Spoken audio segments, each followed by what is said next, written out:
ஆகையால் மேகம் போன்ற இத்தனை திரளான சாட்சிகள் நம்மை சூழ்ந்து கொண்டிருக்க பரமனான யாவற்றையும் நம்மை சுற்றி நெருங்கி இருக்கின்ற பாவங்களையும் தள்ளிவிட்டு விசுவாசத்தை துவக்குகிறவரும் முடிக்கிறவருமாய் இருக்கிற இயேசுவை நோக்கி நமக்கு நியமித்திருக்கிற ஓட்டத்தில் பொறுமையோடு ஓடப்படுவோம். அல்லேலூயா. அப்படியே கண்கள் மூடி நாம ஜெபிக்கலாம். எங்களை அதிகமாக நேசிக்கிற பரலோக பிதாவே, சர்வவல்லமையுள்ள தேவனே, ஆண்டவரே, கர்த்தாவே, ஸ்தோத்திரம். இப்பொழுது உங்க பாதங்களிலே ஒரு சமூகத்தை நாங்கள் வருகிறோம். நாங்கள் மாம்சத்தில் பேசக்கூடாதையோ, ஆவியானவர் நீர் இப்பொழுது தொடக்கம் முதல்ல முடிவர நீர் இருந்து கர்த்தாவே நீங்க பேசுங்கப்பா. ஆண்டவரே, பிள்ளைகளை ஒவ்வொருத்தரும் கேட்டவங்க கர்த்தாவே, அப்பா உள்ளங்களை இந்த வார்த்தைகளை சுவாமி எழுதுங்க. எந்த ஒரு சோர்வுகளும் பலவீனங்களும் இருக்காதபடி ஒவ்வொருத்தர் மேல தேவா உட்காரம் இருக்கிறதுக்காக நன்றி சுவாமி. இயேசுவின் நாமத்திலே பிதாவே, ஆமென். ஹல்லேலூயா. பாருங்க, மேகங்கள் போன்ற இத்தனை திரளான சாட்சிகள் சூழ்ந்திருக்கும் போது பாரமான யாவற்றையும் நம்மை சுற்றி கொண்டு இருக்கின்ற பாவத்தையும் தள்ளிவிட்டு, பாரமா நம்ம சுற்றிலும் என்ன இருந்ததுன்னா பாவம், அந்த பாவத்தை தள்ளிவிட்டு விசுவாசத்தை தூக்குகின்றவரும் முடிக்கின்றவருமாய் இருக்கின்ற இயேசுவை நோக்கி நமக்கு நியமித்திருக்கிற ஓட்டத்திலே பொறுமையோடு நாம் ஓடக்கடுவோம். நாம் நியமித்திருக்கிற ஓட்டத்திலே நாம் பொறுமையோடு ஓடக்கடுவோம். எந்த ஓட்டத்தை தேவன் நம்மளுக்கு நியமித்திருக்கிறார் என்று நம்மளுக்கு ஒவ்வொருத்தருக்கும் தெரியும். அதே போல இந்த உலகத்தை நீங்க பார்க்கும்போது எபிரேயர் 11வது அதிகாரம் 12வது அதிகாரத்தை நீங்க பார்க்கும்போது திருப்பாதீங்க 11:12 நீங்க பார்க்கும்போது 16 விசுவாசிகள் வீரர்கள் பேர்கள் அதில் எழுதப்பட்டிருக்கிறது. எதன் பேரு? 16 விசுவாசிகள் வீரர்கள் அதுல எழுதப்பட்டிருக்கிறது. அது மட்டும் கிடையாது, எபிரேயர் 11:35-36 நீங்க பார்க்கும்போது எண்ணற்ற வேத விசுவாசி வீரர்களும் பரிசுத்தவான்களும் நீதிமான்களும் அவர்களில் வேறு சிலர் என் வார்த்தையாலே அப்போஸ்தலர் பவுல் சொல்றாரு. இவங்க 16 பேர் மட்டும் கிடையாது, எத்தனோ தீர்க்கதரிசிகள், ஊழியக்காரர்கள், தீர்க்கதரிசிகள், இவங்க எல்லாம் என்ன பண்ணிருக்கிறாங்க? வெற்றியோட ஓடி இருக்கிறாங்க. அல்லேலூயா. எபிரேயர் 12வது அதிகாரத்துக்கு வரும்போது ஆகையாலே மேகம் போன்ற இத்தனை திரளான சாட்சிகள் நம்மை சூழ்ந்து கொண்டிருக்கா என்று ஆரம்பிக்கிறார். பழைய ஏற்பாட்டிலே பரிசுத்தவான்களை மறுத்து மண்ணோட மண்ணாய் போய்விட்டார்கள். பரிசுத்தவான்கள் மண்ணோட மண்ணாய் போய்விட்டார்கள். ஆனாலும் அவர்கள் ஆகாய மண்டலத்திலே வேறு மேகம் போன்ற சாட்சிகளை அமர்ந்திருக்கிறார். இப்பொழுது பூமியிலே வாழுகின்ற நம்மை கவனித்துக் கொண்டே இருக்கிறார். அல்லேலூயா. இப்போ மரித்த பரிசுத்தவான்கள் என்ன பண்றாங்க? ஆகாய மண்டலத்துல அவர் இருக்கிறாரு. ஆனா அவர் என்ன பண்றாரு? நம்மளை பார்த்து கொண்டே இருக்கிறாரா? இது உண்மைதானா? இது விசுவாசிக்கிறீங்களா? மரித்த பரிசுத்தவான்களை இப்ப நம்மளை பார்த்து கொண்டு இருக்கிறாரா? அதுக்கு எங்கேயாவது வசனம் இருக்கிறதா? தேவன் எங்கேயாவது அங்க சொல்லி இருக்கிறாரா அப்படின்னு சொல்லி நம்ம பார்க்கும்போது தானியேல் 12:3 நீங்க பார்க்கும்போது தானியேல் 12:3 அவர் சொல்றாங்க, தானியேல் எழுதும்போது ஞானவான்கள் ஆகாய மண்டலத்திலே ஒளியை போன்ற இருக்கின்றார்கள் என்று குறிப்பிட்டிருக்கிறார். அவர்கள் தம்மே கவனித்துக் கொண்டிருக்கிறாரா? அவர் எப்படி இருக்கிறாங்க? நட்சத்திரங்களை போல பிரகாசிக்கும் ஞானவான்களும் நம்மை பார்த்து கொண்டு இருக்கின்றார்கள் அப்படின்னு சொல்லி நாம சொல்லப்பட்டிருக்கிறாரு. ஹல்லேலூயா. அவர் மரித்தவங்க எப்படி இருக்காங்கன்னா ஒரு நட்சத்திரங்களை போல இருப்பார்களாம். நான் ரட்சிக்கப்பட்ட புதுசுல ஆண்டவர்கிட்ட நான் கேட்டுட்டே இருப்பேன், ஆண்டவரே இங்க மரிக்கிற இந்த ஜனங்கள் எல்லாம் எங்கே போவார்கள், எப்படி இருப்பார்கள், தேவன் எங்க அத்தனை ஜனங்களுக்கு இடம் இருக்கிறது? எனக்கு ஒரு அவிசுவாசம் வந்து நான் கேட்டுட்டு கொண்டு இருக்கும் போது இந்த வசனம் எங்க இருக்குதுன்னு கூட எனக்கு தெரியாது. ஆண்டவர் இந்த வசனத்தை நான் பலிபீடத்துல நின்று பேசும்போது தேவனை சொன்னாரு, இந்த வசனத்தை எடுத்து நீ வாசி அப்படின்னு சொன்னார். அப்ப இந்த வசனத்தை எடுத்து நான் வாசிக்கும் போது அவங்க எப்படி இருக்கிறாங்களா? நட்சத்திரங்களை போல அவர் என்ன பண்ணாங்க? பிரகாசித்துக் கொண்டு இருக்கிறாங்களா? அல்லேலூயா. மரித்த பரிசுத்தவான்கள் எப்படி இருப்பாங்க? நட்சத்திரங்கள் போல இருப்பார்கள் அப்படின்னு சொல்லி நம்ம பார்க்கிறோம். அப்படிதான் இப்ப அவங்க என்ன பண்றாங்க? நட்சத்திரங்கள் போல இருக்கிற அவங்க அந்த பரிசுத்தவான்கள் உங்களையும் என்னையும் பார்த்து கொண்டே இருக்கிறார். அவங்க கண்கள் பார்த்து கொண்டே இருக்கிறது அப்படின்னு சொல்லி நம்ம வேதத்தை நம்ம வாசிக்கிறோம். அல்லேலூயா. அதே போல நீங்க பாக்குறோம் பரிசுத்தவான்கள் எத்தனோ பரிசுத்தவான்கள் போயிருக்கிறாங்க. ஒரு நட்சத்திரங்கள் போல இருக்கலாம். எலியா ஒரு நட்சத்திரங்கள் போல இருக்கலாம். ஏசாயா ஒரு நட்சத்திரம் போல இருக்கலாம் இல்லைங்களா? இது மாதிரி நோவா ஒரு நட்சத்திரங்கள் போல, அபிரகாம் ஒரு நட்சத்திரம் போல. அவர் என்ன பண்றாங்களே நட்சத்திரங்கள் போல அவர் நம்மளை பார்த்து கொண்டே இருக்கிறார் அப்படின்னு சொல்லி கூட நம்ம வேதத்தை நம்ம வாசிக்கிறோம். ஹல்லேலூயா. அவர்களுக்கு நமக்கு முன்பாக இந்த பூமியில எல்லாம் என்ன பண்றாரு? வாழ்ந்து என்ன இந்த உலகத்தை ஜெயித்தவர்களாக இருந்தார்கள். அவர் விசுவாச வீரர்களாக இருந்தார்கள் கூட நம்ம பார்க்கிறோம். அது போலதான் இந்த உலகத்தை வாழ்ந்த அந்த பரிசுத்தவான்கள் எப்படி இந்த உலகத்தை ஜெயித்தாரோ அது போல நீயும் நானும் கூட இந்த உலகத்தை என்ன பண்ணணும்? ஜெயிக்கிறவளா இருக்கணும். அதுக்காக தான் இயேசு கிறிஸ்து இந்த உலகத்துக்கு வந்தார். அவர் நமக்காக, நம்ம பாடங்களுக்காக, நம்ம பாவங்களை மீட்கிறதுக்காக அவர் என்ன பண்றாரு? பலியானார். நமக்காக காயப்பட்டு நொறுக்கப்பட்ட அவமானங்கள் எல்லாம் சகித்தார். மரித்து உயிரோட வந்தார். என் நாமத்தினாலே கூட்டி ஜெபிக்கிற இடத்துல நான் வரேன்னு சொன்னார். என் நாமத்தினால நீ எது கேட்டாலும் நான் கொடுக்குறேன்னு சொன்னார். இப்படிப்பட்ட பரிசுத்தமுள்ள தேவனோட பிள்ளைகளான நீயும் நான் என்ன பண்ணணும்? இந்த உலகத்தை ஜெயிக்கிறவங்களாக நாம் இருக்கணும். ஹல்லேலூயா. இந்த உலகத்தை நம்ம ஜெயிக்கணும். ஏன்னா இந்த உலகத்தை ஜெயிக்காம இருந்ததுக்கு பரிசுத்தவான்கள் போல உலகத்தை ஜெயிக்காம இருந்தா நம்ம என்ன பண்றோம்? பாதாளத்துக்கு நாம போக முடியும். ஹல்லேலூயா. அதே போல பாதாளத்துல இருக்கிறவங்க கூட அவங்க என்ன சொல்லுவாங்களா? ஐயோ அவங்களுக்கு பாதாளத்துல இருக்கிறவங்க, ஐயோ இங்க வந்துட்டோமே, இங்க என்ன சொந்தமா பந்தமா யாரும் இங்க வரக்கூடாது, எல்லாம் அவங்க என்ன பண்ணணும்? பரிசுத்தவான்களோட இருக்கணும் அப்படின்னு சொல்லி அவங்க என்ன பண்றாங்க? அங்கேயே அவங்க ஜெபம் பண்ணி கொண்டு இருப்பாங்க. அவங்க என்ன பண்ண கதறி கொண்டு இருப்பாங்களா? ஹல்லேலூயா.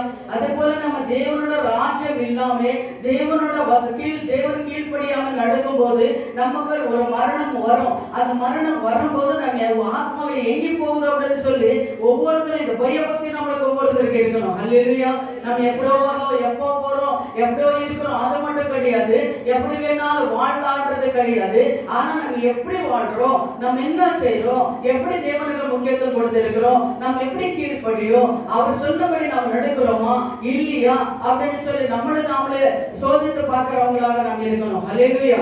அப்படி இருக்கும்போது நம்ம மரித்தா ஒரு நாள் இந்த உலகத்தை விட்டு வெளியே போகுமே, அதுக்கு நம்ம ஆத்மா எங்கே போகும்? அந்த ஆத்மாக்கு அங்க போற இடத்துல இழிப்பாறுதல் இருக்கிறதா இல்லையா அப்படின்னு சொல்லி நம்ம ஒவ்வொருத்தரும் தியானிக்கிறவங்களாக நம்ம இருக்கணும். இது வார்த்தைகளை கேட்கும் போது கொஞ்ச சிலருக்கு பயம் வரலாம், கொஞ்ச சிலருக்கு தூக்கம் வரலாம், கொஞ்ச சிலருக்கு பலவீனம் வரலாம். ஆனா இந்த வார்த்தைகள் எல்லாம் நானா சொல்லல, வேதத்தை தான் சொல்லிட்டு இருக்குது. ஹல்லேலூயா. அநேக பேர் என்ன பண்றாங்கன்னா நம்ம ஐஸ்வர்யவான லாசர் நாம பார்க்கிறோம். ஐஸ்வர்யன் இருந்தாரு, அவர் எதுவும் பாவம் செய்தாருன்னு நாங்க பைபிள்ல இல்ல.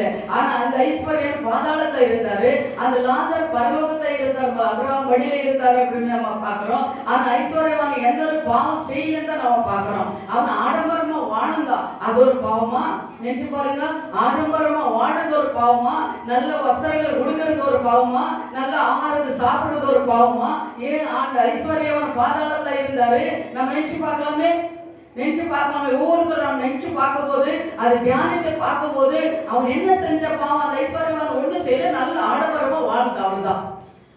ஒரு பாவம் அவன் செய்ததாக வேதத்துல இல்லை. ஆனா ஏன் ஒரு நரகத்துக்கு போகணும், பாதாளத்துக்கு போகணும் அப்படின்னு சொன்னா நம்ம ஆண்டவர் கீழ்ப்படியாமே தேவன் உண்மையில அவர் யாரென்னு தெரிந்து கொண்டு ஒருத்தருக்கு சத்தியம் சொல்லாம, ஒருத்தருக்கு உதவி செய்யாம, இரக்கம் காட்டாம அவர் என்ன பண்றாரு? வாழ்ந்தார். நான் நல்லா இருந்த போதோ, என் குடும்பம் என் பிள்ளைகள் நல்லா இருந்த போதோ, நாங்க ஐஸ்வர்யமா இருந்த போதோ, நல்ல வஸ்திரங்களுக்கு தெரிந்து கொண்டு நான் இந்த உலகத்துல ஆடம்பரமா வாழ்ந்தாலும் போதும் அப்படின்னு சொல்லி இருந்தது அப்படின்னு சொல்லி நான் தியானிக்கிற வேதத்துல இல்லை. ஹல்லேலூயா.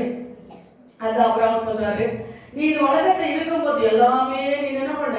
அனுபவிச்ச எல்லாமே. ஆனா லாசர் என்ன பண்ணல? அவனுக்கு பொருட்கள் ஏன்னா சரீரத்துல புண்ணு நாய் நக்கி கொண்டுருது. எந்த ஒரு அவன் என்ன பண்ண? ஐஸ்வர்யத்தை அவன் அனுபவிக்கல. அதனாலதான் நீ என்ன பண்ண? வேதனை இருக்கிற அப்படின்னு சொல்லிதான் சொன்னார். தவிர நீ இந்த மாதிரி செஞ்ச அப்படின்னு சொல்லல. ஆனாலும் தேவன் என்ன சொல்றாருன்னா, தேவன் என்ன உலகத்தை நீ வாழும் போது கனி கொடுக்கிறவளாக நீ இருக்கணும், கீழ்ப்படுறவளாக நீ இருக்கணும், கீழ்ப்படுகிறவளாக நீ இருக்கணும், நான் சொன்ன காரியங்கள் படி நடுக்கிறவளாக நீ இருக்கணும். அப்பொழுதுதான் என்ன கர்த்தா நீ பார்க்க முடியும். அப்பொழுதுதான் இந்த சத்தத்தை நீ கேட்க முடியும். அப்பொழுதுதான் என் ராஜ்யத்தை நீ சேர்த்துக் கொள்ள முடியும். அல்லேலூயா. இப்படிதான் வேதத்தை சொல்லுது தவிர அவர் பாவம் செய்ததாக சொல்லவே கிடையாது. அல்லேலூயா. நீங்க நம்ம அப்போது பழைய ஏற்பாட்டுல பார்க்கும்போது இப்படி இருக்கு. புதிய ஏற்பாடுல நீங்க பார்க்கும்போது என்னன்னா, கனி கொடுக்காத மரத்தை வெற்றி கீழே போடுறேன். ஒரு கற்பனையில 10 கற்பனை ஒண்ணு கூட நீ கை கொள்ளாம இருந்தால் நீ என்ன பண்ண முடியாது, பரலோக ராஜ்யத்துக்கு சேர முடியாது என்று வசனம் சொல்லுது. அல்லேலூயா. அதே போல தேவன பாதத்தில் இருக்கிறவங்களாக இருக்கணும். அதே போல பாருங்க, காலங்கள் கடந்து போயிட்டு இருக்கிறது. காலங்கள் வரது போகுது, ஒரு வருஷங்கள் வரது போகுது. ஆனாலும் தாவீது ஒரு வார்த்தை சொல்றார். சங்கீதம் 91 நீங்க வாசிச்சு பாருங்க. மோசே சொல்றாரு பாருங்க. மோசே சொல்றாரு, அதுல என்ன சொல்றாரு பாருங்க. ஆண்டவரே தேவரே, காலம் தலைமுறைகளாக எங்களுக்கும் அடிக்கலமாய் இருக்கின்றேன். தலைமுறையாக நீர் எங்களுக்கு அடிக்கலமாய் இருக்கிறீர் ஆண்டவரே அப்படின்னு சொல்லி என்ன பண்றாரு, மோசே சொல்லுகிறார் பாருங்க. அதே போல இப்பொழுது அப்ரகாம், ஈசாக், யாக்கோபு வாழ்ந்த இந்த உலகத்துல தான் நாம் வாழ்ந்துட்டு இருக்கிறோம். இந்த பூமியில தான் நாம் வாழ்ந்துட்டு இருக்கிறோம். இந்த பரிசுத்தவான்கள் வாழ்ந்த இந்த தண்ணீர் தான் நாம் குடிச்சிட்டு இருக்கிறோம். இயேசு கிறிஸ்து கூட இங்க வந்து இந்த ரத்தம் சிந்தார், இந்த பூமியில வாழ்ந்தார். அந்த உலகத்துல தான் நம்ம இந்த உலகத்துல தான் நாம வாழ்ந்துட்டு இருக்கிறோம். இயேசு கிறிஸ்து கூட வந்தார், இந்த உலகத்துல வாழ்ந்தார், 33 வருஷம் வாழ்ந்தார். அதே போல பாருங்க, கர்த்தர் உங்களுக்கு ஒரு வாய்ப்பு தந்திருக்கிறார். கவர்மெண்ட் நீங்க கேட்கணும், கர்த்தர் உங்களுக்கு ஒரு வாய்ப்பு கொடுத்து தந்திருக்கிறார். உங்களை வெளியரங்கமான வாழ்க்கையையும் அந்தகாரமான வாழ்க்கையுமே மோசம் போகாதிருங்கள் அப்படின்னு சொல்லி ஒரு ஊழியக்காரர் எழுதியிருக்கார். இப்போ உங்களுக்கு உனக்கு ஒரு வாய்ப்பு கொடுத்திருக்கிறார். என்ன வாய்ப்பு அப்படின்னு சொன்னா, இந்த உலகத்தை நீ வாழ்நாள் முழுவதும் எப்படி வாழ்றேன், எதுக்காக நீ வாழ்ற, எனக்காக வாழ்றியா, இந்த உலகத்துக்காக வாழ்றியா?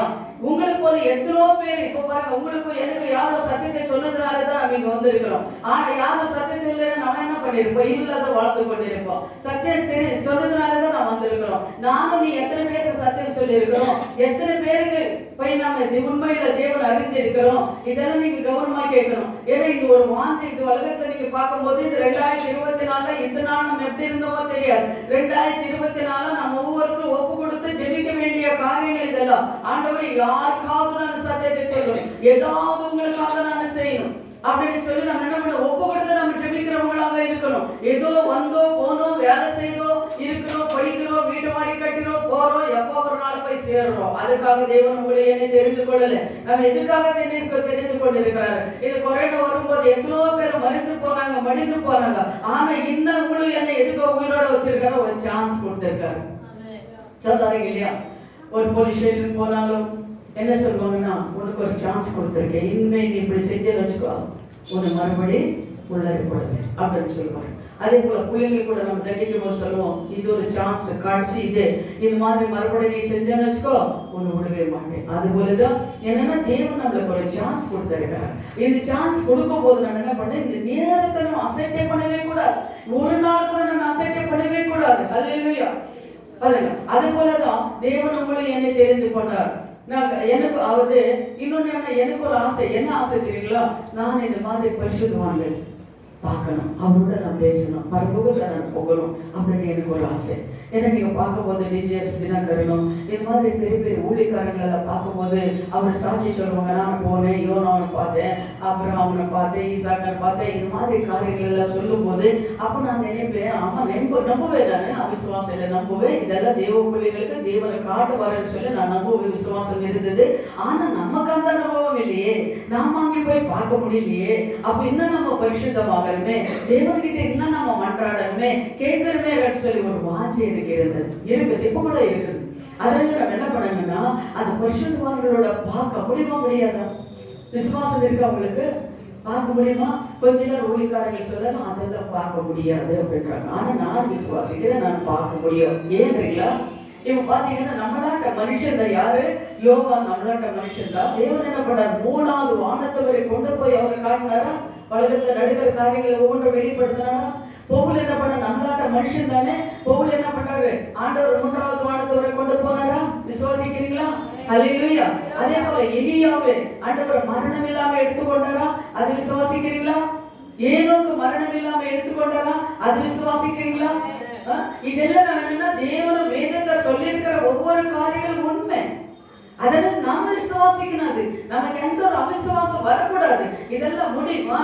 அவங்களும் நம்மளை போல மனுஷர் தானே, அவங்களும் நம்ம போல பாவிகள் தானே.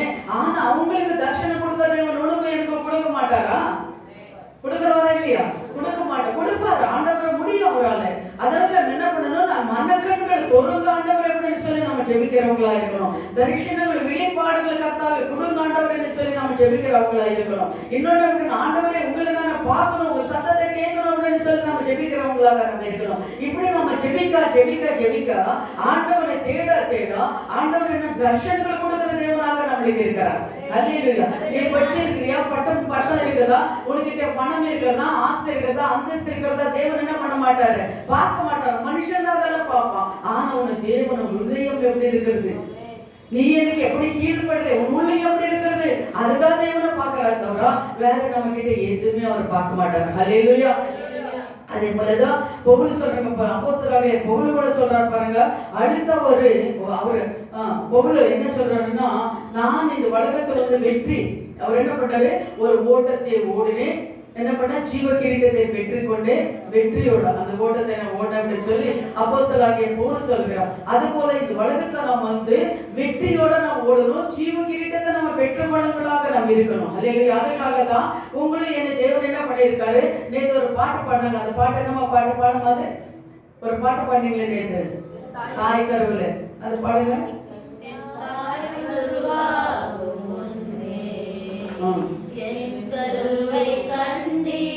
தாய் உருவாக்கும் முன்னே என் கருவை நீர் கண்டீரையா.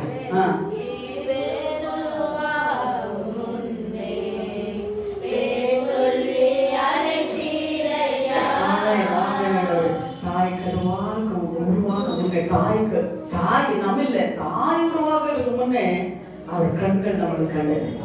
நமக்கு பேர் உருவாக்குறது முன்ன அவர் கண்கள் பேர் சொல்லி நம்மளை அழைத்தாரு. அப்படிப்பட்ட ஜீவனோட தேவன பிள்ளைங்களான நம்மளுக்கு என்ன ஆகுதுன்னா, தேவன் கண்டிப்பா நம்மளை பரலோக ராஜ்யத்தை கொண்டு போய் நம்மளை சேர்த்து வர இல்லையா? சேர்த்து வர அந்த விசுவாசம் நம்மளுக்கு என்ன பண்ணணும்? நம்ம அந்த விசுவாசிக்கணும் நம்ம. ஹல்லேலூயா. பழைய ஏற்பாட்டு காலத்துல நீங்க பார்க்கும்போது அஞ்ஞானம் பார்க்கின்ற ஒரு ஸ்திரீ இருந்தது. அஞ்ஞானம் பார்க்கறதுன்னா ஜோசப் பார்க்கிற ஒரு ஸ்திரீ இருந்தது. சவுல் அவர் என்ன பண்ண தூண்டுனாலே சாமுவேலின் நித்திரையிலிருந்து கழித்து அவனது ஆவியை எழுப்பி வர பண்ணினார். அது பழைய ஏற்பாட்டு காலத்திலே நடந்தது. சரிங்களா? மரித்த போனா சாமுவேலு சவுல் என்ன பண்ணாருன்னா எழுப்பி கொண்டு வந்து பேச வைத்தார். அது எத்தனை பேருக்கு உங்களுக்கு டவுட் இருக்குது? எழுப்பி செத்து போனவங்க தான் மண்ணோட மண்ணா அவங்க போயிடுவாங்க. ஆனா அவங்க ஆத்மா யார்கிட்ட இருக்கும்? ஆண்டவர்கிட்ட இருக்கும். எப்படி இந்த சவுல் அந்த சாமுவேல் ஒரு தீர்க்கதரிசி, அந்த சாமுவேலை எழுப்பி கொண்டு வந்து பேசுவார். அதை யாராவது படிச்சவங்க பைபிள் படிச்சும் போது யாருக்காவது அவிசுவாசம் வந்துச்சா? இல்ல. ஹல்லேலூயா. ஏன்னா நம்ம நம்புறோம் எல்லாமே இது உண்மையை நம்புறோம் இல்லையா? தப்பு இல்லை, நம்ம உண்மையை நம்புறோம். அதனால பழைய ஏற்பாட்டு காலத்துல இவர் என்ன பண்ணாரு? சாமுவேலை எழுப்பி கொண்டு வந்தார். ஏன்னா பழைய ஏற்பாட்டு காலத்துல பார்க்கும்போது இயேசு கிறிஸ்து இந்த உலகத்துக்கு வரல. இப்போ பழைய ஏற்பாட்டு காலத்துல இந்த பரிசுத்தவான்கள் எல்லாம் பரதேசின்ற ஒரு இடத்துல இந்த ஆத்மாக்கள் எல்லாம் கொண்டு போய் ஒரு இடத்துல இருப்பாங்களாம். அப்போ அது திரும்புகோள் யார்கிட்ட இருக்கும்னா பிசாசு கிட்ட தான் இருக்குமா. சரிங்களா? ஏன்னா ஆண்டவர் ரத்தம் என்ன செய்தது. அதனால அது அவர் என்ன பண்றாருன்னா அங்கே அவர்கிட்ட பர்மிஷனை வாங்கி இந்த ஸ்திரீ என்ன பண்ணுது? அவர்கிட்ட பர்மிஷனை வாங்கி சாமுவேல் வந்தாரு, பேசினாரு. அது நடந்தது நம்ம பார்க்கலாம். அது புதிய ஏற்பாடு காலத்தில் அப்படி கிடையாது. ஏன்னா இயேசு கிறிஸ்து உங்களுக்காக எனக்காக ரத்தம் சென்றார். இப்போ பிசாசு கையில பரிசுத்தவான்கள் இல்லை. பரிசுத்தவான்கள் எல்லாம் பரதேசின்னு ஒரு இடத்துல அவர் சேர்க்கிறார். புரிஞ்சுதுங்களா? பழைய ஏற்பாட்டு காலத்துல பிசாசு கையில இருந்தாங்க. ஏன்னா அவர் ரத்தம் சிந்தர் வர ஒரு பரதேசின்னு ஒரு இடத்துல இவங்க எல்லாம் என்ன பண்ணாரு? பிசாசு வச்சிருந்தாரு பரிசுத்தவான்கள் எல்லாம். ஆனா இப்போ புதிய ஏற்பாட்டு காலத்தை நம்ம பார்க்கும்போது இயேசு கிறிஸ்து உங்களுக்காக எனக்காக ரத்தம் செய்ததுனால அந்த பிசாசு பரிசுத்தவான்கள் கூடாத அதிகாரம் கிடையாது. இப்போ நம்ம ஜெபம் கூட தானியேலை ஜெபிக்கும் போது 21 நாள் தடை இருந்தது. தானியேலுக்கு சரிங்களா? தடைகள். ஆனா இப்போ புதிய ஏற்பாட்டு காலத்துல நம்ம ஜெபிக்கும் போது நம்ம ஜெபத்துக்கு தடை இல்ல. ஏன்னா இப்ப நம்ம ஜெபத்துக்கு தடை கொண்டு வரமாட்டான் பிசாசு. ஏன்னா இயேசு கையில தான் நம்ம ஜெபம் எல்லாம் போகும். உடனே நம்மளுக்கு ஜெபத்துக்கு பதில் கொடுக்குற தேவனாயிருக்கிறார். கொஞ்சம் தாமதமாகலாம், ஆனா கண்டிப்பா நம்ம ஜெபங்களுக்கு பதில் வரும். சரியா? அதே போலதான் பழைய ஏற்பாட்டு காலத்துக்கு புதிய ஏற்பாட்டு காலத்துக்கு இருக்கிற இந்த காரியம் இதுதான். எதுக்கு நீங்க அதை சொல்றீங்க அப்படின்னு கூட நீங்க கேட்கலாம். ஆனா பழைய ஏற்பாட்டு காலத்துல நம்ம ஜெபத்துக்கு பதில் வரலன்னா மிகாவேலு வந்து அவர்கிட்ட போராடணும். யார்கிட்டே? வானமண்டல கிரியைகளும் பொல்லாதாவை கிரியைகள்கிட்டே போராடி நம்மளுக்கு ஜெபம் வரும். ஆனா இப்போ அப்படி கிடையாது. நம்ம ஜெபத்துக்கு பதில் வரும். எப்படின்னா இயேசு கிறிஸ்து உங்களுக்காக எனக்காக ரத்தம் செஞ்சனால நம்ம ஜெபத்துக்கு பதில் வரும். ஏன் அந்த பதில் வரல அப்படின்னு சொன்னா, ஒன்று நம்ம ஹிருதயம் சரியில்லை, நம்ம ஜெபம் சரியில்லை. ரெண்டாவதாக நம்ம பார்க்கும்போது இன்னும் இப்ப இது கொடுத்துட்டேன்னா அவன் இன்னும் மேலே போயிடுவான். அதனால கொஞ்சம் தாமதப்படுவார். இதுதான் ரெண்டே காரணங்கள் தான். அல்லேலூயா. அது போல நம்ம என்ன பண்ணக்கூடாது? சோர்ந்து போகவே கூடாது. ஒரு ஊழியக்காரன் ஒரு புக்ல எழுதியிருக்காரு. அந்த ஊழியக்காரனை பார்க்கும்போது ரொம்ப வல்லமையான ஊழியக்காரு. அவர் ஜபத்துக்கெல்லாம் நான் போயிருக்கிறேன், அவங்க சபைக்கெல்லாம் நான் போயிருக்கிறேன். அவர் ஊழியக்காரன் சாம் ஜபதரை. அவருக்கு ஒரு காலு மூடமா இருந்தது. அதெல்லாம் அப்ப கூட அவங்க என்ன பண்ணாருன்னா தேவன் மேல அவ்வளவு விசுவாசமா இருந்தது. நல்ல ஆண்டவர் ஊழியம் செய்து நல்ல நிறைய ஆத்மங்களை ஆதாயப்படுத்த தேவன் கிருபை செய்திருந்தாரு. வரங்கள் எல்லாம் அவர் கொடுத்து யாரை திக்கேற்ற விதவைகளுக்கெல்லாம் உதவி செய்து கூட அவர் கிருபை செய்தார். ஒரு நாள் என்ன பண்ணாரு? அவரு ரொம்ப பிரச்சனை வந்தது. சபையில யாரும் பிரச்சனை வந்ததால அவர் கலங்கி கொண்டு வேதத்தை வாசிக்க முடியாம தியானிக்க முடியாம இவரு சபைக்கு கூட போக முடியாம எப்ப பார்த்தாலும் ரூம்ல கதவு சாத்தி அழுது கொண்டிருந்தார். அப்ப அழுது கொண்டிருக்கும் போது அவர் சொல்றார் பாருங்க, மறித்து போனா அவர் தகப்பனார் கண்டாராம். அவர் ஊழிக்காரன் தான். அவர் மறித்து போன அந்த தகப்பனாரு வந்தாராம். வந்துட்டு அவர் சொன்னார், அப்பா நீங்க எங்கே இருந்தீர்கள் என்று கேட்டாரா? அதற்கு அவர் சொன்னாரா, நான் பரதேசில் இருக்கின்றேன் அப்படின்னாரா. எங்களுக்கு 100 பேருக்கு ஒரு தூதன் வைத்திருக்காங்க. அந்த தூதன்கிட்ட நான் என்ன பண்ணேன்? பர்மிஷன் வாங்கி நான் வந்திருக்கிறேன். மகனே நீ கலங்காதே, பயப்படாதே, ஆண்டவர் உன்னோட இருக்கிறாரு அப்படின்னு சொன்னாராம். அல்லேலூயா. இதுக்கு என்ன அர்த்தம் அப்படின்னா, மரித்த பரிசுத்தவான்கள் மறுபடி வந்து ஜனங்களுக்குள்ளே பேச முடியுமா அப்படின்னு முடியும்னு சொல்றாங்க. அவர் எழுதியிருக்கிறார், முடியும். பரிசுத்தவான்களை வந்து இப்ப நீ கஷ்டப்படுற உங்க அப்பா அம்மா இல்ல எங்க அப்பா அம்மா ஏதாவது ஆவிக்குரிய வாழ்க்கையில இருந்து மறித்து போனாங்கன்னு வச்சுக்கோங்களேன். அப்ப அவங்க என்ன பண்ண, நான் கஷ்டப்படும் போது அவங்க வந்து பேசுவாங்க, மகளே நீ ஏது கஷ்டப்படுற, எங்க அப்பா என்னோட பேசியிருக்கிறாங்க. அப்ப நான் நினைப்பேன் இதெல்லாம் சும்மா அப்படின்னு. ஆனா கண்டிப்பா எங்க அப்பா எப்படி கொலை செத்தாங்க, எங்க அப்பா யாரு கொலை பண்ணாங்க, ஒவ்வொரு காரியங்களையும் எனக்கு வெளிப்படுத்தினாங்க. சரிங்களா? அது போலதான் இப்ப கூட என்ன ஆகுதுன்னா, பரிசுத்தவான்கள் வந்து அவர் பேசுவாங்க. ஆவிக்குரிய வாழ்க்கையில இருக்கிறவங்களுக்கு அவங்களோட பேசுவாங்களா? அப்பதான் இவங்களுக்கு தெரியுமா, ஆமா மற்றவங்களுக்கு கூட என்ன பண்றாங்க, பரதேசியில ஒரு இடத்துல இருக்கிறாங்க. அதனால அவங்க வந்து என்ன பண்ணிருக்காங்க, வந்து பர்மிஷன் வாங்கிட்டு வந்து உங்ககிட்ட நான் பேசுறேன் மகனே அப்படின்னு சொன்னாரா. அன்னைக்கு அவருக்கு தெரியுமா, அன்னைக்குதான் தெரியுமா, ஆனா மறித்தவங்களுக்கு கூட வந்து பேச முடியும் அப்படின்னு அவருக்கு அப்பதான் தெரியுமா. அல்லேலூயா. அதே போலதான் நம்ம வாழ்க்கையில நம்ம நல்லா இருக்கும் போது, நாம் தேவனை தேடும் போது மறித்தவங்களுக்கு கிடையாது, தேவனே வந்து நம்மளோட பேசுறவராக. அவர் சொல்றார், என் நோக்கி கூப்பிட உனக்கு அறியாதது 8 விதமான பெரிய காரியங்களை செய்வேன். இன்னொரு காரியம் என்னன்னா, ஒத்தாசவர பர்வதத்துக்கு நேராக உன்னை கண்கள் ஈடுகின்றன. நான் ரட்சிக்கப்பட்ட புதுசுல எனக்கு சொல்லிக் கொடுத்த வார்த்தைகள் தான் இந்த வார்த்தைகளை சொன்னார். ஆண்டவர் கேளுங்க, ஒத்தாசவர பர்வதத்துக்கு நேராக உனக்கு என் கண்கள் ஏறெடுக்கிறேன் ஆண்டவர் என்ன சொல்லி காலையில எழுந்து நீ ஜெபம் பண்ண கர்த்தர் உங்களுக்கு என்ன பண்றாரு, ஒத்தாசை அனுப்புவார். உனக்கு இன்னொன்னு, நான் செய்யற கிரியைகளோட அதிகமான கிரியைகள் செய்வேன்னு சொல்லி ஆண்டவர் என் பின்பற்றவன் நான் செய்கிற கிரியைகளோட அதிகமான கிரியைகளை செய்வேன்னு சொல்லி ஆண்டவரே உங்களை நான் பின்பற்றேன் ஆண்டவரே, நீர் ஆண்டவரே அந்த வல்லமை அந்த அபிஷேகம் என்னை கொடுங்க அப்படின்னு சொல்லும் போது அவர் அந்த வல்லமை அபிஷேகத்தை நம்மளுக்கு கொடுக்கிற தேவனா இருக்கிறார். அதெல்லாம் நான் ருசி பார்த்திருக்கிறேன். அல்லேலூயா. அது போல இந்த தேவன பாதத்தை நம்ம கேட்கும் போது அவராலே கூடாதது ஒன்றுமே கிடையாது, அவரால் எல்லாம் கூடும். நம்ம செபித்து கொண்டு இருக்கிறோம், ஆனா என்னன்னு பதில் வரல. என்ன காரணம் அப்படின்னா இங்க ஒரு காலம் அங்க ஒரு காலம் நம்ம வைத்துக் கொண்டு இருக்கக்கூடாது. கொஞ்ச நேரம் சாஸ்திர சம்பிரதாயங்களை பார்க்கறது, கொஞ்ச நேரம் 4 நட்சத்திரங்களை பார்க்கறது, கொஞ்ச நேரம் தேவனுக்கு முக்கியத்துவம் கொடுக்காம இருக்கிறது, கொஞ்ச நேரம் அப்போ ஆயிரத்தா போய் எரிச்சலு இதெல்லாம் பேசிக்கொண்டு இருக்கிறது. இதெல்லாம் என்ன இப்படியெல்லாம் இருந்த பரிசுத்த ஆவியானவர் நம்மளுக்கு வந்து வாசம் பண்ண மாட்டார்.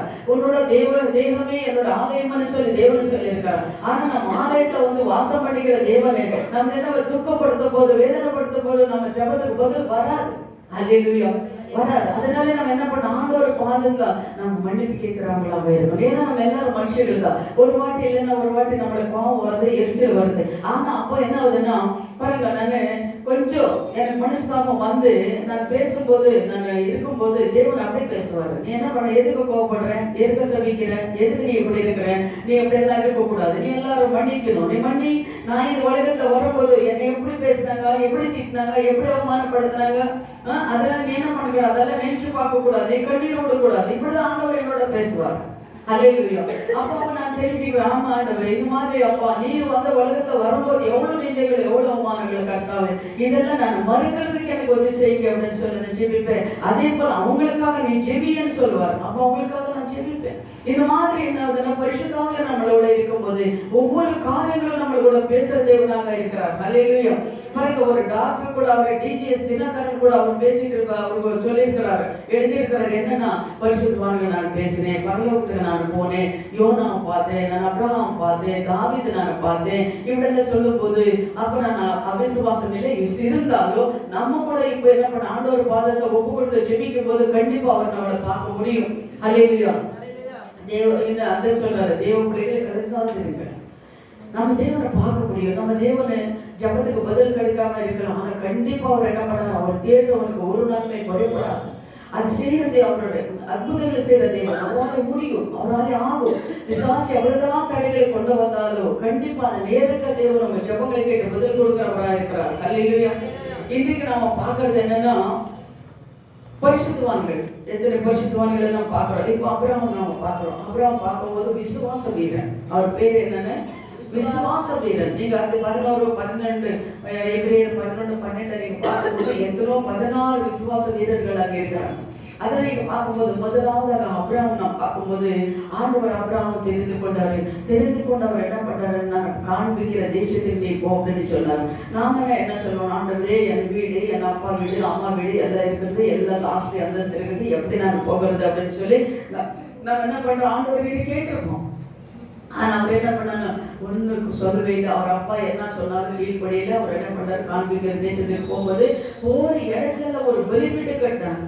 கட்டி அவர் என்ன பண்ணாரு, பலி செலுத்தி ஆண்டவர் தொழுது கொண்டார் அப்படின்னு சொல்லி நம்ம பார்க்கிறோம். ஆண்டவர் சொன்னா ஒவ்வொரு காரியங்களை அவர் கீழ்படிந்தார். எங்கே போ சொன்னாலும் அவங்க போறாங்க. ஆனா அவர் பொய் சொன்னா கூட தேவன் மன்னித்தார். எந்த இடத்துல பொய் சொன்னார் பாத்தீங்களா, அவர் மணியை பார்த்து என்ன பண்ணாரு, தங்கச்சி சகோதரின்னு சொன்னார். அப்ப கூட அவர் என்ன பண்ணாரு, மன்னித்தார். அப்படின்னு சொன்னா அந்த சூழ்நிலை அப்படி, அந்த ஒரு சூழ்நிலை அப்படி இருந்தது, ஆனா மன்னித்தார். சரிங்களா. அது போலதான் அப்ரஹாம் என்ன பண்ணாரு, ஆண்டவர் அப்ரஹாம் சொன்னாரு, உன் சந்ததி நான் எப்படி ஆசீர்வதிக்கிறேன், வானக்க நட்சத்திரங்கள் போல கடற்கரை மண்ணு போல உன்னை சந்ததி நான் ஆசீர்வதிப்பேன்னு சொல்லி வாக்கு கொடுத்தாரு.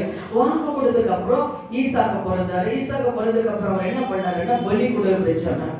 பலி கொடு அப்படின்னு சொல்லும் போது இவருக்கு என்ன நினைச்சிருப்பாங்க, ஒரே ஒரு குமாரன், அது 97, 99 வயசுல கொடுத்திருக்கிறது. ஆனா இவனை போய் பலி கொடுக்க சொல்றாரு அப்படின்னு சொல்லி அவர் என்ன பண்றாரு, அவர் வாக்குத்தத்தம் நினைச்சு பார்த்தாரு. என்ன வாக்குத்தத்தம், வானத்தை நட்சத்திரங்கள் போல கடலுக்கரை மண்ணு போல உன்னை சந்ததியை ஆசீர்வதிப்பேன்னு சொல்லி அது வாக்குத்தத்தம் நினைச்சு பார்த்தாரு.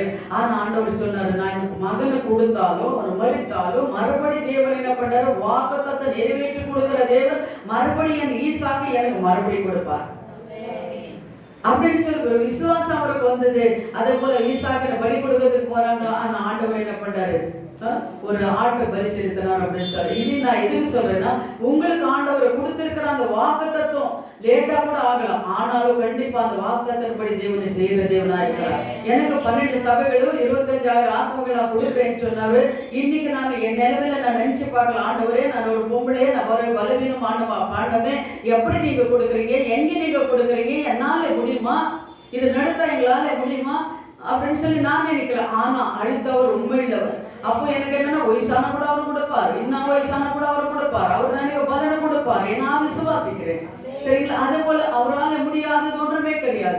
இயேசு கிறிஸ்து 33 வருஷம், ஆனா 30 வருஷம் வரை அவர் ஊழியம் செய்யவே இல்லை. 3 வருஷம் தான் அவர் ஊழியம் செய்தார் அப்படின்னு சொல்லி நம்ம பார்க்கிறோம். அது 30 வருஷம் அவங்க தகப்பனுக்கிட்டே அவர் என்ன பண்ணு வேலை செய்துட்டு இருந்தார் அப்படின்னு கூட நாங்க பார்க்கிறோம். ஆனா 3 வருஷத்துல எவ்வளவு அற்புதங்கள் அவர் செய்தாரு, எவ்வளவு அதிசயங்கள் அவர் செய்தாரு பாத்தீங்களா? அது போல கூட நம்மளை வைத்து கூட அவர் என்னென்ன அந்த நேரத்துல என்ன செய்யணுமோ அந்த காரியங்கள் எல்லாம் செய்து முடிப்பார் என்ற ஒரு விசுவாசம் நம்மளுக்கு இருக்கணும். சரிங்களா? அது போல நம்ம தேவ பிள்ளைகளான நம்மளுக்கு அவிசுவாசம் வரவே கூடாது, தேவனை நம்ம தேடாம விடவே கூடாது. அதே போல நீங்க பார்க்கும்போது முதலாவதாக பரிசுத்தவான் யார் அப்படின்னு சொல்லும் போது ஆபேல். உலகத்தை பரிசுத்தவான் யாருன்னா ஆபேல் பரிசுத்தவானாக இருந்தார். எபிரேயர் 11:4 நீங்க பார்க்கும்போது விசுவாசத்தினாலே ஆபேல் காயினோட பலியும் மேன்மையான பலியை தேவனுக்கும் செலுத்தினார் அப்படின்னு சொல்லி நம்ம பார்க்கிறோம். விசுவாசத்தினாலே ஆபேல் என்ன பண்ணாரு, காயின் அவங்க அண்ணா பலியோட மேன்மையான பலி, தேவனுக்கு நல்ல பலி, நல்ல காணிக்கை செலுத்தினார் அப்படின்னு சொல்லி நம்ம பார்க்கிறோம். அதனால நம்ம தேவனுக்கு நம்ம செலுத்தும் போது தேவன பாதத்தை தேவன் காணிக்க மட்டும் கிடையாதுங்க. உங்க ஹிருதயம் கூட எப்படி இருக்கணும்னா தேவன விசுவாசம் இல்ல அவிசுவாசம் இல்லாம முழு ஹிருதயத்தோட முழு மனதோட முழு விசுவாசத்தோட தேவனுக்கு தேடுறவங்களாக இருக்கணும். நீங்க ஜெபிக்கிறதுக்கு உட்கார்றீங்கன்னு வச்சுக்கோங்களேன், இது நடக்கலோ வரவில்லை, ஆனாலும் ஜெபிக்கிறது ஆண்டவர்கிட்ட ஜெபிக்கிறது நல்லது. சபைக்கு போறோம், சபைக்கு சரி நடக்கிறதோ நடக்கலையோ பரவாயில்லை, ஆனா சபைக்கு போய்தான் ஆகணும். ஏன்னா இந்த குடும்பத்துல என்ன பிள்ளைங்க இருக்கிறாங்க, எல்லாம் இருக்கிறாங்க, ஏதாவது ஆண்டவரோட கோபாக்கி நம்ம மேல வரக்கூடாது. அடுத்தக்காக நம்ம என்ன பண்ணக்கூடாது, சபைக்கு வரக்கூடாது. நம்ம ஜெபிக்கிறது நம்ம ஜெபம் வச்சு கேட்கிறாரோ இல்லையோ சொல்லி நம்ம ஜெபிக்க கூடாது. முழு ஹிருதயத்தோட முழு விசுவாசத்தோட நீங்க ஜெபிக்கிறவங்களாக இருக்கணும். என் தேவன் என் ஜெபத்துக்கு பதில் கொடுப்பார், இது நடக்கும், அவரால் கூடும் அப்படின்னு சொல்லி நீங்க என்ன பண்ணணும், விசுவாசிக்கணும். ஒரு போதகர் ஒருத்தர் சொன்னாரு, அவர் என்ன பண்ணாரு, நான் பேட்டி கொடுக்கணும், ஏதோ டிவி சொன்னாரு, அந்த டிவில நான் பேட்டி கொடுக்கணும் நான் மனசுலதான் நினைச்சேன், எப்போ 6 மாசத்துக்கு முன்னாடி. ஆனா நான் இன்னொரு வாட்டி நினைச்சேன், ஐயோ ஆகும் ஆண்டவரே அப்படின்னு சொல்லி நினைச்சேன். ஆனா என் விசுவாசம் வந்தது, முடியும் என் தேவனால எல்லாம் கூடுமா நினைச்சேன். இப்போ நான் பேட்டி கொடுத்துட்டு இருக்கிறேன். ஏன்னா நான் நினைச்சேன் அவ்வளவுதான், ஜெபம் பண்ண அவ்வளவுதான், ஆனா இப்போ நான் பேட்டி கொடுத்துட்டு இருக்கிறேன். ஹல்லேலூயா. இதுதாங்க விசுவாசம். அதே போலதான் நான் ஊழியம் செய்யணும்னு நினைக்கிறேன், ஆத்மாக்கள் ஆதாயப்படுத்தணும்னு நினைக்கிறேன், நான் பாடணும் ஆராதனை பண்றோம்னு நினைக்கிறேன். ஆனா முடியுமா? முடியும். முடியும். என்ன நம்ம விசுவாசம் தேவனை பார்க்கிறாரு, நம்ம முடியும். அவரால் முடியாத காரியம் எதுவுமே கிடையாது. ஹல்லேலூயா. அதே போல முடியும், அவரால் முடிக்க முடியும். அதே போல ஆபேல் என்ன பண்ணாருன்னா தேவனுக்கு உகந்த காணிக்கை தேவனுக்கு செலுத்தினார் அப்படின்னு சொல்லி நம்ம பார்க்கிறோம். ஹல்லேலூயா. அதே போல தேவன் என்ன பண்ண, முதலாவது தேவனுக்கு நம்ம விசுவாசம் இருக்கணும். இரண்டாவது நமக்கு தேவனுக்கு உண்மையா விசுவாசத்தோட நம்ம செலுத்த ஜெபிக்கும் போது கண்டிப்பா தேவன் என்ன பண்ண, நம்ம ஜெபத்தை கேட்கிறது பதில் கொடுக்கிற தேவனா இருக்கிறார். ஹல்லேலூயா. அதே போல கர்த்தரை கூட காணிக்கை செலுத்தும் போது கூட நம்ம என்ன பண்ணோம், ஐயோ நான் 1000 ரூபாய் கொடுக்குறோமே 2000 ரூபாய் கொடுக்குறோமே அப்படின்னு சொல்லி நம்ம செலுத்த கொடுக்காதா, முழு இருதயத்தோட தேவனுக்கு நான் 1 பங்கு கொடுத்தா அவர் எனக்கு 10 பங்கு கொடுப்பார் அப்படின்னு சொல்லி நம்ம என்ன பண்ண, விசுவாசத்தோட அவருக்கு நம்ம காணிக்கை கொடுக்கணுமா. அதே போல ஆபேல் காணிக்கை தேவனுக்கு என்ன பண்ணாரு, ரொம்ப இதா இருந்தது, விருப்பமா இருந்தது. காயினுக்கு காணிக்கை எப்படி இருந்தது, ஆனா அவருக்கும் ஆசை இருந்தது. காயினுக்கு கூட நான் போய் தேவனுக்கு காணிக்கை கொடுக்கணும் அப்படின்னு சொல்லி அவர் என்ன கொடுக்குறாரா, அவரு காய்கறி வியாபாரம். அப்ப பார்க்கும் போது 2 வியாபாரம் தான் இருந்ததா. என்னன்னா, 1 ஆடுகள் மேய்ச்சது, 2வது விவசாயம் செய்யறது. இது 2 தான் இருந்ததா. இதுல காயின் காய்கறிகள் வியாபாரம் செஞ்சு கொண்டிருந்தார், தோட்ட வேலை. ஆபேல் ஆடு மேய்ச்சி கொண்டிருந்தார். ஆபேலுக்கு ஒரு ஆசை, தேவனுக்கு உகந்த காணிக்கை நான் கொடுக்கணும் அப்படின்னு சொல்லி உகந்த காணிக்கை எடுத்துட்டு கொடுக்கும் போது ஆண்டவர் ஏற்றுக்கொண்டார். ஆனா காயின் என்ன பண்றாருன்னா, காய்கறி வியாபாரம் செய்யறவரு அவர் என்ன பண்றாரு, ஓட்டு சொத்தை பத்தை எடுத்துட்டு கொடுத்தாங்க. அல்லேலூயா. அப்ப கொடுக்கும்போது ஆண்டவர் அதை அங்கீகரிக்கல. அப்போ அவர் என்ன பண்றாரு, ஆபேல்னு பார்த்து ஆபேல் மேல நேசமா இருந்தார், பாசமா இருந்தார். இப்ப பாத்தீங்கன்னா நிறைய சபைகளை பார்க்கும்போது யார் காணிக்கை கொடுக்குறாங்களோ நிறைய அவங்க மேலதான் பாஸ்டர்கள் பார்வையெல்லாம் இருக்கும். பார்த்துருக்கீங்களா? ஒருத்தர் சொன்னார் என்கிட்ட, நாங்க யார் யார் பணக்காரங்களோ யார் யார் காணிக்கை ஜாஸ்தி கொடுக்குறாங்களோ அவங்கள மேலதான் எங்க பாஸ்டர் பாசமா இருப்பாங்க, அவங்க வீடுகளுக்கு தான் போவாங்க, எங்க வீடுகளுக்கெல்லாம் வரமாட்டாங்க அப்படின்னு சொல்லி கூட சொன்னாங்க. ஹல்லேலூயா. அப்போ அதை நம்ம பார்க்கும்போது அவர் என்ன பண்ண, மனுஷங்களே நம்ம இருக்கும் போது ஆண்டவர் எப்படி இருப்பாரு நினைச்சு பாருங்க. அப்போ ஆபேல் காணிக்கை ஆண்டவர் ஏற்றுக்கொண்டார். ஆபேல் மேல என்ன பண்ணாரு, ஆபேல் மேல என்ன பண்ணாரு, பாசமா இருந்தார். அப்போ சொன்னாரு, காயினே நீயே இது மாதிரி காணிக்கை செலுத்துற அப்படின்னு சொல்லி கேட்டிருப்பாரு. அவருக்கு கோபம் வந்திருக்கும். ஆபேல் என்ன பண்ணிருக்க, புகழி பேசியிருப்பாரு, இவர் கோபம் வந்திருக்கும். அப்ப ஆபேல் இருந்தா தானே புகழ்ந்து பேசுவாங்க அப்படின்னு சொல்லி காயின் என்ன பண்ணிடுற, ஆபேல கொலை பண்ணிட்டார். ஹல்லேலூயா. அப்ப அந்த கொலை பண்ணிட்டார். அந்த ரத்தம் சும்மா வந்துச்சா, அந்த ரத்தம் போய் பரலோகத்துல தேவன் பலிபீடத்துக்கு முன்னாடி வந்து அளந்துதா. ஆண்டவரே, நான் இப்படி காணிக்கை செலுத்தினேன், எங்க அண்ணா எந்த ஒரு தவறும் நான் செய்யல, எனக்கு பாருங்க எனக்கு கொலை பண்ணிட்டாங்க. அப்ப ஆண்டவர் வந்து கேட்கிறாரு, காயினே எங்க உங்க தம்பி, அதுதான் வேலை, எனக்கு தெரியாது. பதில் பாருங்க எப்படி வருது. அல்லேலூயா. அது போல என்ன பண்ணாரு, ஆபேல் அவர் என்ன பண்றாரு, பரிசுத்தவானாக இருந்தார் அப்படின்னு சொல்லி நம்ம பார்க்கிறோம். அல்லேலூயா. அது போல நம்ம தேவனுக்கு எது செய்தாலும் நம்ம என்ன எப்படி செய்யணுமா, முழு இதயத்தோட நம்ம செய்யறவங்களா இருக்க, மூர்த்து நம்ம செய்யறவங்களா நம்ம இருக்கக்கூடாது. அல்லேலூயா. முழு இதயத்தோட கொடுத்தாலும் சரி, நீ என்ன வேலை செய்ய முழு இதயத்தோட நீங்க கொடுக்கணும். அப்ப தேவன் என்ன பண்றாரு, உங்களை பார்த்து கொண்டே இருக்கிறான். ஒரு ஹிருதயம் எப்படி இருக்கிறத பார்த்து உங்களை ஆசீர்வதிக்கிறான். அல்லேலூயா. கட்டாயமாக இல்லை, கட்டாயமா நம்ம என்ன பண்ணக்கூடாது, தேவனுக்கு செய்யக்கூடாது, தேவனுக்கு கொடுக்க கூடாது. சரிங்களா. அப்ப ஆசீர்வாதம் நம்ம தடையாயிடும். அதே போல நீங்க பார்க்கும்போது யோவான் 1:29 நீங்க பாருங்க. யோவான் 1:29 கர்த்தர் உலகத்தில் பாவங்களையே சுமந்து தீர்க்கின்ற ஒரு தேவ ஆட்டுக்குட்டியாய் வருகின்றார் என்பதை அறிவீர்கள். பாத்தீங்கன்னா கர்த்தர் நமக்காக என்ன பண்ணாரு, உலகத்தின் பாவங்களையே சுமந்து தீர்க்கின்ற ஒரு தேவ ஆட்டுக்குட்டியாக இது வந்தார் அப்படின்னு சொல்லி நம்ம பார்க்கிறோம். எதுக்காக அப்படின்னா, நானும் நீ செய்த பாவங்களுக்காக அவர் இந்த உலகத்துக்கு அவர் வந்தார், நமக்காக அவர் ரத்தம் சிந்தினார், நமக்காக மறுபடியும் வரப்போகிறார். எத்தனை பேர் விசுவாசிக்கிறீங்க மறுபடியும் தேவன் வருவார்? நாமே அல்லேலூயா விசுவாசிக்கிறோம். ஆமா, இதுக்கு வேதத்துல சொல்லியிருக்கிற ஒவ்வொரு காரியங்களும் இப்போ உலகத்தை நடந்து கொண்டிருக்கிறது. அதனால நம்ம என்ன பண்ணணும்னா, ஒவ்வொரு காரியங்களும் விசுவாசிக்கிறோம். ஆமா, தேவன் மறுபடியும் வருகிறார், அவர் வருகைக்கு நாம் ஆயுதமா இருக்கணும், பயபக்தியோட நம்ம இருக்கணும். திருடுன்னு வர்ற போல வர்றா, நம்ம என்ன பண்ண, நோவா காலத்தை செய்யறது போல நம்ம என்ன பண்ண இருக்கக்கூடாது. பொண்ணு கொடுக்கறது, பொண்ணு வாங்குறது, பொண்ணு எடுக்கிறது, இது மாதிரி நோவா காலத்தை தேவகுமார் வரும்போது நோவா காலத்தை எப்படி இருப்பாங்களோ அப்படிதான் இருப்பாங்களா தேவ பிள்ளைகளே. அல்லேலூயா. மறுநாளிலே யோவான் இயேசுவை தன்னிடத்தில் வர கண்டு, இதோ உலகத்தின் பாவத்தை சுமக்கின்ற தேவ ஆட்டுக்குட்டி என்றார். அல்லேலூயா. ஆமா, இது உலகத்தை சுமக்கின்றார். பாருங்க, இன்னொன்னு காரியங்களை நம்ம நினைக்கலாம், யோவானுக்கு எப்படி ஆண்டவர் வெளிப்படுத்தி இருக்கிறார் பாருங்க. இயேசு நானே இயேசுன்னு சொல்லி அவங்க சொல்லல. ஆனா யோவான வரும்போது பரிசுத்த ஆவியானவர் என்ன பண்ணாரு, பாரோ உலகத்தை பாவத்தை சுமக்கின்ற தேவ ஆட்டுக்குட்டியானவர் வருவார் அப்படின்னு சொல்லி. அல்லேலூயா. அது போலதான் பரிசுத்தவான்களுக்கு ஒரு காரியம் உலகத்துல நடக்கிறது வெளிப்படுத்தாம ஒரு காரியமா அவர் செய்ய மாட்டாராம். இப்ப கூட பரிசுத்தவான்களுக்கு நினைக்கலாம். ஆனா ஆண்டவர் சொல்லியிருக்காரு, நான் வருது ஒருத்தருக்கு குமாரனை கூட தெரியாதுன்னு கூட தேவன் சொல்லியிருக்காரு. ஆனாலும் எனக்கு என்ன தெரியுதுன்னா, பரிசுத்தவான்களுக்கு தேவன் வெளிப்படுத்துவார் அப்படின்னு நான் விசுவாசிக்கிறேன். ஏன்னா நடக்கிற ஒவ்வொரு காரியங்களும் நம்ம பார்க்கும்போது உலகத்துல ஆண்டவரோட வருகை சமீபமா இருக்கிறது, ஆண்டவருடைய வருகை சமீபமா இருக்கிறது. அதனால இப்ப எங்க பார்த்தாலும் ஜெபம் உபவாசம், எங்க பார்த்தாலும் என்ன பண்றாங்க, ஆண்டவருக்காக பரிசுத்தவான்கள் என்ன பண்றாங்க, ஓடி செய்து கொண்டிருக்கிறாங்க. வேதத்துல சொல்லியிருக்கிறது அங்கே இங்க என்ன பண்றாங்க, தேடுவாங்க ஆண்டவரை.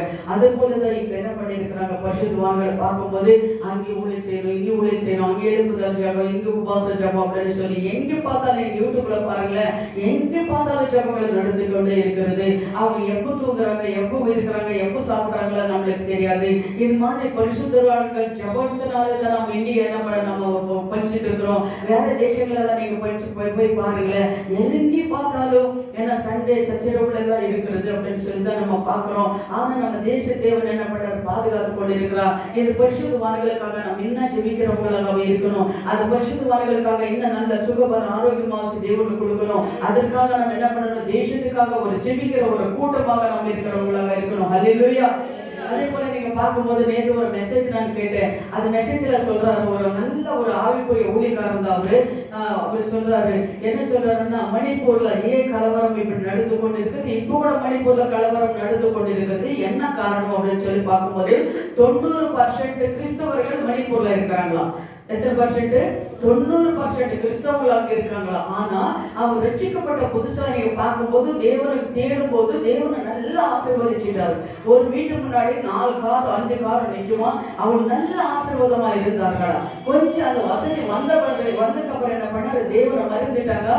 தேவனை கொடுத்த அந்த காரியங்களை செய்யவே போயிட்டாங்க. இதை கேட்டது எனக்கும் பயம் வந்துச்சு. நல்ல கவனமா கேளுங்க.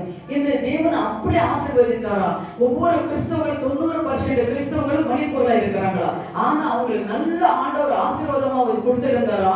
இப்போ அவங்க என்ன பண்ணாங்கன்னா, ஆண்டவரை தேடாம, ஆண்டவர் சொன்ன காரியங்கள் செய்யாம, சுவிசேஷம் சொல்லாம, அவங்க சபைகளுக்கு போகாம, தேவன் என்ன ஆண்டவர் அவங்க என்ன பண்ணாங்கன்னா, பண ஆசை வந்து தொழில் மோசமான தொழிலும் மோசமான காரியங்களும் செய்து ஆண்டவரை நினைக்காத இருந்ததுனால இப்போ கூட அவங்க என்ன பண்றாங்களா, இப்போ ரொம்ப கஷ்டப்படுறாங்களா.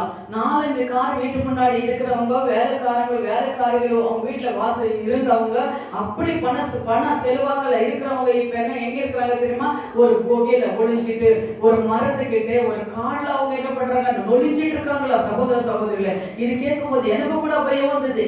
இப்படி அங்க இருக்கிறாங்க. இப்ப கூட அந்த கலவரம் நடந்து கொண்டே இருக்கிறதா.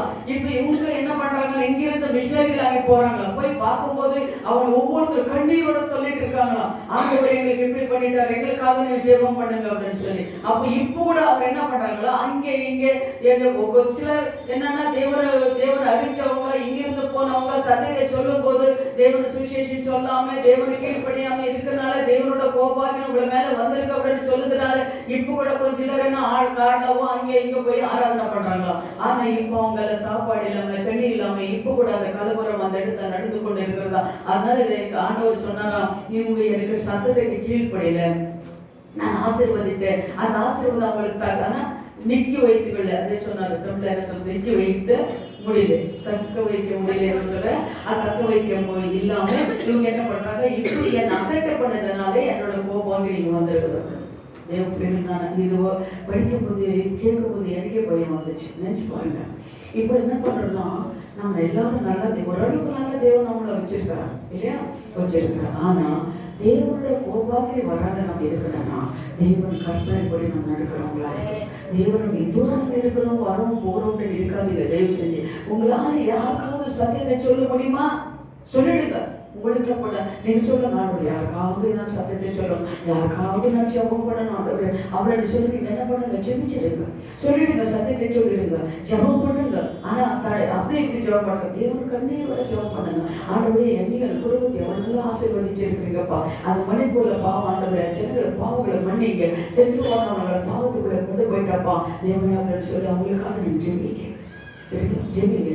ஆண்டவருக்கு கொடுத்த சான்ஸ் விடாதீங்க. ஆண்டவருக்கு என்ன செய்யணும், ஆண்டவர் எதுக்காக அழைச்சிருக்கிறாரோ, எப்படி ஆண்டவர் நம்மளோட ஆசீர்வாதமா வச்சிருக்கிறாரோ அதை நினைச்சு பாருங்க. இது கேட்கும்போது எனக்கு கூட பயம் வந்துச்சு நேற்று. அப்ப அவர் சொல்றாரு, அந்த ஒளிக்காரன் சொல்றாரு, இது போல கிறிஸ்தவங்கள் உணர்வு இல்லாம உணர்வு இல்லாம கிறிஸ்தவர்கள் எத்தனை பேர் இப்படி இருக்கிறாங்க.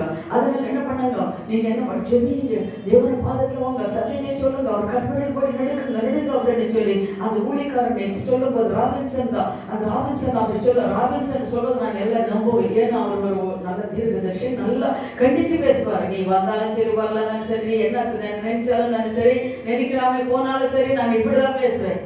அவர் கண்டிச்சு பேசுவார். எந்தெந்த காரியத்துக்கானாலும் சரி அவர் என்ன பண்றாரு, தழுவிட்டு போக மாட்டாரு. நீ வந்தா காணிக்கு வரும், தசமாக வரும், போதும், நீ எது வேணாலும் செய்ய அப்படின்னு சொல்ல மாட்டார். அவர் கண்டிச்சு வளர்க்குவார். அவர் கையில தான் நான் ஞானஸ்தானம் எடுத்தேன், சரிங்களா. அதனால அந்த பாஸ்டர் எனக்கு ரொம்ப பிடிக்கும். அவர் சொல்றாங்க, நேற்று உபாச ஜெபத்தை சொல்றாரு, இந்த மாதிரி இருக்குது காலம், நீங்க என்ன பண்ணுங்க, தேவனை கீழ்படிங்க, தேவனோட ராஜ்யத்தின் காலத்தை பாக்குங்க, எதுக்காக அழித்தீங்கன்னு சொல்ல அவரை பார்க்கதான் நீங்க கேளுங்க. அப்ப என்ன பண்றாரு, அவர் சொல்லுவாரோ அந்த காரியம் நீ செய்யுங்க அப்படின்னு சொன்னாரு, சரிங்களா. அதே போல நம்ம என்ன பண்ணணும்னா, தேவனோட ராஜ்யத்துக்கு சும்மா நம்ம போக முடியாதுமா. ஏதோ நம்ம காரியங்கள் நம்ம செய்து கொண்டு நம்ம அவரோட ராஜ்யத்துக்கு போக முடியாது. பாடல் இல்லாம பரிசுத்தம் இல்லை, பரலோகம் இல்லையா, பாடல் இல்லாம பரலோகம் இல்லை. இந்த உலகத்தை நம்ம பாட்டு பட்டுதான் ஆகணும். சரிங்களா? பாடுகள், உபத்திரங்கள், அவமானங்கள், நிந்தைகள் எல்லாம் சகித்துதான் ஆகணும். சரிங்களா? தேவன் நம்மளை சொல்லியிருக்கார், பாடுகள் எல்லாமே பரலோகம் இல்லை. சொல்லுங்க, பாடுகள் எல்லாமே நம்ம ஜெபிக்காம இல்லை, அவர் கீழ்ப்படியாம, அவர் கற்பனை விட்டு நடக்காம, வேதத்தை வாசிக்காம கீழ்ப்படியாம இருந்தா பரலோகம் இல்லை. ஹல்லேலூயா. நமக்கு ஒவ்வொருத்தருக்கு ஒரு ஆசை என்னன்னா, எல்லாரும் பரலோகத்துக்கு போகணும். நம்ம ஒவ்வொருத்தருக்கு ஆசை நம்ம குடும்பத்தோட தேவனோட பாதத்துல போகணும். அப்போ இன்னொரு காரியம் என்ன, நம்மளுக்கு ஒவ்வொருத்தருக்கு ஒரு வீடு அவர் கட்டி வச்சிருப்பார். ஒவ்வொருத்தருக்கு ஒரு வீடு அங்கே கட்டி வச்சிருப்பாங்க. அல்லேலூயா. வீட்டை பத்தி கூட நான் சொல்லியிருக்கேன் இல்லையா? இதெல்லாம் உண்மை, இதெல்லாம் சும்மா கிடையாது. இதுவும் நம்ம டைம் பாஸ்க்காக நம்ம பேசுறது கிடையாது. டைம் பாஸ்க்காக இது பேசுறது கிடையாது. இதெல்லாம் உண்மை.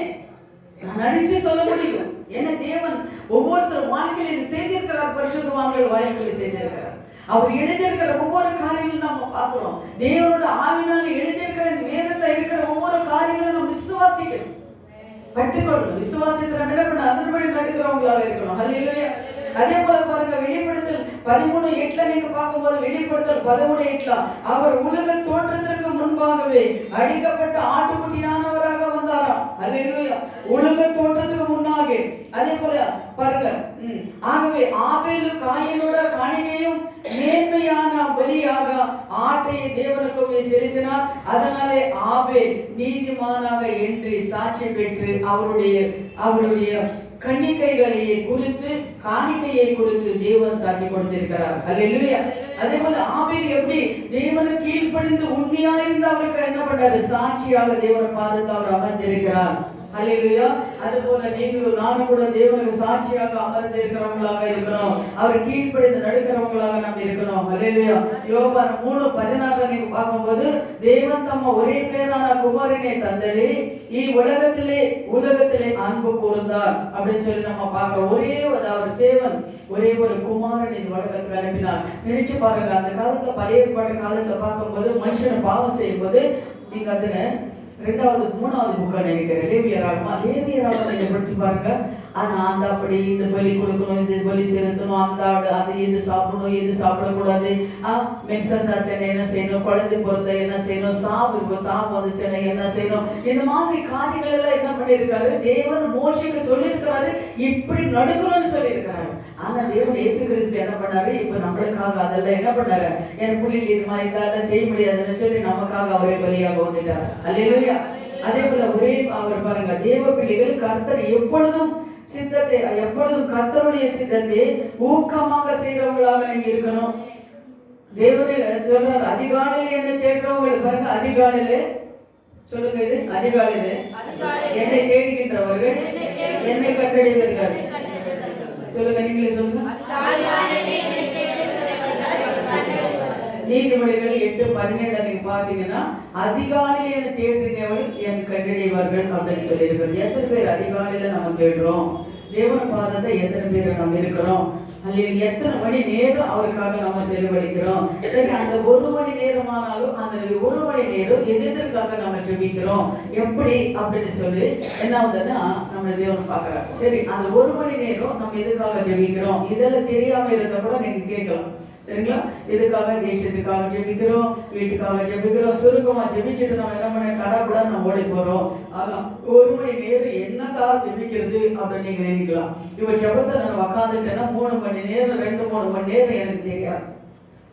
அதுக்கப்புறம் தான் எனக்கு டைம் கழித்து பார்க்கும்போது தான் ஐயோ டைம் ஆயிடுச்சு, 8 மணி ஆயிடுச்சு அப்படின்னு சொல்லிட்டு. சரிங்களா? அதே போல தேவன பாதத்தை நம்ம என்ன காலையில நம்ம தேடும் போது நம்ம அவன் தேவனுக்கு பார்க்க முடியும், பேச முடியும். சரிங்களா? அந்த அனுபவங்கள் நம்ம வேணும். இன்னொரு காரியம், ஏன்னா பிள்ளைங்களுக்கு தெரியாதுன்னு சொல்லி நான் சொல்றேன். இப்போ நீங்க ஜெபிக்கிறீங்க, ஒரு வசனத்தை எடுத்து நீங்க வாசிக்கிறீங்க, ஆமேன்னு சொல்லிட்டு நீங்க என்ன பண்றீங்க, எழுதி போயிடுறீங்க. ஆனா தேவனுடைய வசனம் என்ன சொல்றதுன்னா, தியானம் பண்ணு, ஆண்டவரோட குரல் உங்களுக்கு கேட்கப்படும். நம்ம என்ன பண்ண வாசித்த அந்த இது காரியங்கள் என்ன பண்ணணும், எதுவுமே பேசாம ஒரு சூரியனை போல இருக்கிற தேவனை நம்ம நோக்கி பார்த்து கொண்டே இருக்கணும். ஆனா செத்து விட மாட்டோம். அதை நீங்க கண் மூடும் போது பல காரியங்கள் உங்களுக்கு முன்னாடி வரும். ஆனாலும் நீங்க என்ன பண்ண, ஒரு போராட்டம் 1 நாள் 2 நாள் கிடையாது. நம்ம வாழ்நாள் முழுவதும் இந்த போராட்டம் நம்மளுக்கு இருக்குதாகும். எவ்வளவு பேர் ஊழியக்காரனாலும் எவ்வளவு பேர் ஒரு தீர்க்கதரிசியால இருந்தாலும் அவங்களுக்கு போராட்டம் இருக்கும். ஆனா அந்த மத்தியில தான் தேவனை நம்ம பார்க்கணும். இப்ப எதுக்காக இப்ப நான் ஜெபம் பண்ணும்போது கடைசியில ஒரு 2 நிமிஷம் உங்களுக்காக நீங்க ஜெபித்துக் கொள்ளுங்க அப்படின்னு சொல்றேன்னா, உங்களுக்கு நீங்க ஜெபிக்கணும். அது ஜெபிச்சுட்டு நீ என்ன பண்ணணும், கொஞ்சம் ஒரு 2 நிமிஷம் நீங்க மௌனமா ஆண்டவர்கிட்ட இருக்கணும். அப்ப ஆண்டவர் ஒரு சின்ன குரல்ல உங்களோட பேசுவாங்க. இந்த அனுபவங்கள் எல்லாம் நம்மளுக்கு வேணும்.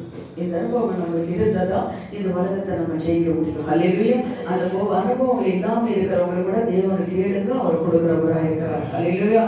அவர் சொல்றாரு, நான் வந்து நீ கேட்கும் போது என்ன பண்றேன், நான் கொடுக்குறேன். அதே பிரசங்கி 12:1 நீங்க படிச்சு பார்த்தீங்கன்னா அவர் என்ன சொல்றாருன்னா, ஒரு வாலிப பிரயத்திலே உன்னை சிருஷ்டிக்கிறேன் இனி. ஹல்லேலூயா. அவர் என்ன சொல்றாரு, வாலிப வயசுல இப்ப என்ன மாதிரி இருக்கிறவங்கள ஓடி ஓடி உள்ள செய்ய முடியாது, உபாசனை ஜெபிக்க முடியாது. வாலிப பிள்ளைகளுக்கு நான் என்ன சொல்றேன்னா, வாலிப வயசுல உன்னை சிருஷ்டிக்கிறேன் என்ன பண்ண, வாலிப வயசுல உங்களுக்கு இப்படி ஒரு வாழ்க்கை நல்லா இருக்கும். எந்த ஒரு தடமாற்றம் இல்லாதபடி தேவன் உன்னை நடத்துவாரு.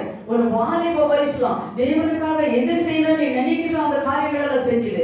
சுகாரு தீட்சி அது இது வரும்போது பிள்ளைங்களே குட்டிகள் எல்லாம் ஆணுக்கு ஆகும்போது உன்னால கஷ்டம். அதுக்கப்புறம் இப்ப நீ வாலிப வயசுல ஓடி ஓடி தேவனுக்காக நீ ஊழியம் செய்யும் போது, தேவன் கற்பனைப்படி நடக்கும் போது ஒரு ஜபத்தை தேவன் நினைத்து கொண்டே இருப்பார். ஒரு செத்து ஏதாவது ஒரு குழி வச்ச கூட அவனை சொல்லுவாரு, என்ன பிள்ளை போ அப்படின்னு சொல்லுவாரு. ஹல்லேலூயா. அதே போல வாலிப வயசுல உன் சிருஷ்டிகரை நீ நினைன்னு சொல்லி யார் சொல்லியிருக்காரு, தாவீது சொல்லியிருக்காரு. ஹல்லேலூயா.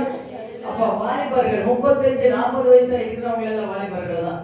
நான் கேட்கிறேன். ஹல்லேலூயா. 40 மேலதான் எல்லாரும் கேளுவீங்க கிளம்புங்க. ஆனா 35 வயசு 40 வயசு இருக்கிறவங்க எல்லாம் ஓரளவுக்கு பலம் ஆண்டவர் கொடுத்திருப்பாரு இல்லையா, நீங்க எல்லாம் வாலிபர்கள். ஹல்லேலூயா. அப்போ நீங்க என்ன பண்ணுங்க, இப்ப என்னென்ன செய்யணுமோ தேவனுக்காக நீங்க செய்யுங்க, கர்த்தர் ஆசீர்வதிப்பார். அதே போல லேவிய ராகத்தை பார்த்திருக்கிறோம். 12, 17, 14 நம்ம பார்க்கும்போது ஆபேல் காணிக்கையை ஜீவனில் இருந்தது. ஆபேல் காணிக்கையை ஜீவனித்தது, ரத்தத்தினாலே உயிர் இருந்த ரத்தத்தினாலே உயிர் இருக்கிறதா. அப்போ அவங்க காணிக்க ரத்தத்தினாலே ஆபேல் செத்து போனாலும் ஆனாலும் அந்த ரத்தத்துல உயிர் இருந்தது அப்படின்னு சொல்லி பார்க்கிறோம். அதே ரோமர் 12:1 நீங்க பார்க்கும்போது, ரோமர் 12:1 பாருங்க, தேவ பிள்ளைகளே நாம் நம்மையே ஜீவபலியாக கர்த்தருக்கு ஒப்பு கொடுக்க வேண்டுமா. நம்ம என்ன பண்ணணுமா, ஜீவபலியாக கர்த்தருக்கு நம்ம ஒப்பு கொடுக்கிறவங்களாக இருக்கணும். என் ஆவி ஆத்மா சரீரம் ஆவியங்கள் எல்லாம் உங்களுதே ஆண்டவர். நான் ஒரு 4 நாளுக்கு முன்னாடி நான் காலையில எழுந்து நான் ஜெபிக்கும் போது ஆண்டவர்கிட்ட, ஆண்டவரே நான் என்ன செய்யணும்ப்பா, இப்ப இன்னைக்கு ஒரு வார்த்தை மூலமா என் கூட பேசுங்க அப்படின்னு சொல்லும் போது அவர் கொடுத்தாரு 18 எசேக்கியேல் 18 அதிகாரம். அது கொடுத்துட்டு குயவனை பத்தி பேசினாங்க. நான் இடிக்கவோ என்ன மிதிக்கவோ இடிக்கவோ எல்லா அதிகாரம் எனக்கு இருக்கிறது அப்படின்னு சொல்லி. அப்போ நான் நினைச்சேன், ஆமா ஆண்டவரே உங்களுக்கு என்ன மேல என்ன எல்லா அதிகாரமும் உங்களுக்கு இருக்கிறது. ஏன் எனக்கு இப்படி இருக்குது அப்படின்னு சொல்லி நான் கேட்கறது, எனக்கு என்ன பண்ண அதிகாரம் கிடையாது. உங்களுக்கு என்ன மேல எல்லா அதிகாரம் இருக்கிறது. நீங்க என்ன செய்யணும் அதெல்லாம் செய்யுங்க ஆண்டவரே. ஆனா ஒரு காரியம் மட்டும் நீங்க சொல்லி இருக்கிறீங்க, பிராணிக்கு மேலாக ஒண்ணு என்ன பண்றது இல்ல, சோதிக்க மாட்டேன்னு சொல்லி இருக்கிறீங்கப்பா. எனக்கு அந்த பதில மட்டும் நீங்க கொடுத்தா போதும் ஆண்டவரே அப்படின்னு சொல்லி ஆண்டவர் பாதத்தை நம்ம கொடுத்து நான் ஜெபம் பண்ணேன். அதே போலதான் நம்ம என்ன பண்ண, பிராணிக்கு மேலாக சோதிக்காம இருக்கிற தேவனை நம்ம பற்றிக் கொள்ளணும். எபிரேயர் 12:24 வாசிங்க. எபிரேயர் 12:24 வாசிங்க. 12:24 எபிரேயர் 12:24. புது உடன்படிக்கையின் மத்தியஸ்தராகிய இயேசு கிறிஸ்துவினிடத்திற்கும் ஆபேலினுடைய ரத்தம் பேசினதை பார்க்கிலும் நன்மையானவைகளை பேசுகின்ற ரத்தமாகிய தெளிக்கப்படும் ரத்தத்திற்கும் வந்து சேர்ந்தீர்கள். அல்லேலூயா. நீங்க யார் ரத்தத்தை கிட்ட வந்து சேர்ந்திருக்கிறீங்க அப்படின்னா, நன்மையானவைகளை பேசுகின்ற ரத்தமாகி தெளிக்கப்பட்ட ரத்தத்தினிடத்திற்கு நாம சேர்றவங்களாக இருக்கணும். அல்லேலூயா. ஆமா, நம்ம ஒவ்வொருத்தரும் இயேசு கிறிஸ்து ரத்தத்தினாலே கழுவப்பட்டவங்களாக நாம் இருக்கணும். இயேசு கிறிஸ்துவின் ரத்தத்தினால் தழும்புகளால சுகமாக்குறவங்களாக நாம் இருக்கணும். அப்படி இருந்து நம்ம அவர் பாதத்துல மன்றாடி நாம ஜெபிக்கும் போது அவர் நம்ம என்ன பண்றாரு, ஒவ்வொரு நாளும் அவர் ரத்தத்தினால கழுவி சுத்திகரிக்கிறார். நம்ம காலையில எழுந்த உடனே என்ன பண்ணணும்னா முதலாவதாக நாம கேட்க வேண்டிய காரணம் என்னன்னா, ஆண்டவரே இது நாள் கொடுத்ததுக்காக தேவன் நன்றி.